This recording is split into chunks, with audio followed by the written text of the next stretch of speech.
পাবো না কেন? অবশ্যই পাইছি। ওই দিনই বুঝবার পারছি তুমি এই গ্রামের ১ নম্বর ফটকা মাইয়া। দেখেন মায়া এবার জোর করেই কাজলের সাইকেলে উঠবে আগামী পর্বে। বিস্তারিত জানতে সম্পূর্ণ ভিডিওটি দেখতে থাকুন। আসসালামু আলাইকুম প্রিয় দর্শক, সবার কি অবস্থা? হাজির হয়ে গেলাম চ্যানেল আইটিভি নিবেদিত আপন মানুষ নাটকের ৩১তম পর্বে কী সব ঘটতে চলছে তার অগ্রিম খবর নিয়ে। অলরাইট, এই পর্বটি আসলেই কেউ মিস করবেন না, কারণ এই পর্বে আপনারা দেখতে পারবেন মায়ার সাথে কাজলের দেখা হলে মায়া এবার কাজলের সাইকেলে জোর করে উঠতে যাবে। মায়া বলবে, কাজল ভাই দাঁড়ান, আপনার সাথে ইম্পর্ট্যান্ট কথা আছে। আর মায়াকে দেখে কাজলকে দেখা যাবে সে রেগে পুরো আগুন হয়ে যাবে, কারণ সেদিন রাতের কথা মনে পড়ে যাবে।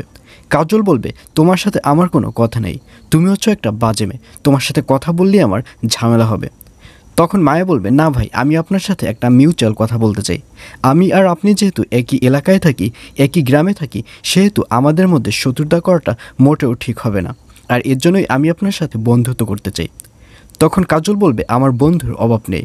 তখন মায়া বলবে, ও আচ্ছা, আমি তো বুঝতে পেরেছি, আপনি তো নয়নতারাকে আপনার বন্ধু বানিয়েছেন, আর এর জন্য আমরা কি বন্ধু হতে পারবো না? আর এই কথা শুনে কাজল কোনো কথা বলবে না। তখন মায়া বলবে, আমি আপনার সাইকেলে উঠতে চাই। কিন্তু কাজলকে দেখা যাবে সে কিছুতেই মায়াকে তার সাইকেলে উঠাবে না, এবং এক পর্যায়ে মায়া বলবে, আপনি যদি সাইকেলে না উঠান তাহলে কিন্তু আমি নয়নতারার কাছে গিয়ে বলবো যে আপনি জোর করে আমাকে সাইকেলে উঠাতে চেয়েছেন, কিন্তু আমি আপনার সাইকেলে উঠিনি। আর এই কথা শুনে, অর্থাৎ নয়নতারার কথা শুনে কাজলকে দেখা যাবে সে ভয় পেয়ে যাবে, এবং সে না ইচ্ছে থাকা সত্ত্বেও এবার মায়াকে সাইকেলে উঠিয়ে ঘুরাবে। আর অন্যদিকে রুস্তমকে দেখা যাবে সেবার মমতার মাকে পটিয়ে পাটিয়ে গলিয়ে ফেলবে। রুস্তম বলবে, কাকি, আমার মা নেই, আপনাকে আমি আমার মা হিসেবে চিনি, এবং আপনাকে দেখলেই আমার মায়ের কথা মনে পড়ে যায়। এই বলে এবার রুস্তমকে দেখা যাবে সে প্রতিনিয়তই মমতাদের বাড়িতে আসবে এবং মমতার মার সাথে পটিয়ে পাটিয়ে কথা বলবে, এবং এক নজর মমতাকে দেখে বাড়ি চলে যাবে।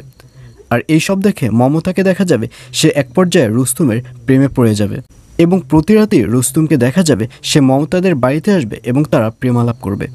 আর এছাড়াও থাকবে আশ্চর্য সকল ঘটনা। সুতরাং সবাইকে আপন মানুষ নাটকের আগামী পর্ব দেখার আমন্ত্রণ রইল।